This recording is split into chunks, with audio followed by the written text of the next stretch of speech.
Аштықсыз топ-томпақ бауырсақ пен шелпекті 15 минутта дайындаймыз. Ең алдымен айранға ас содасын қосып араластырып аламыз. Екеуі реакцияға түсетін болады.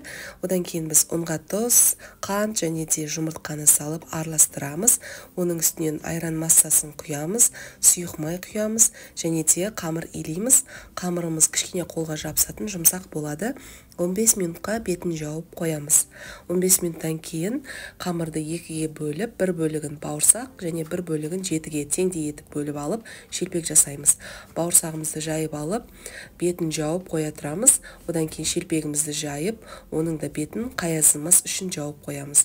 Және де қызып тұрған майда осылай пісіріп аламыз. Топ-томпақ әп-әдемі жұп-жұмсақ бауырсақ пен шелпекті міндетті түрде жасап көріңіздер.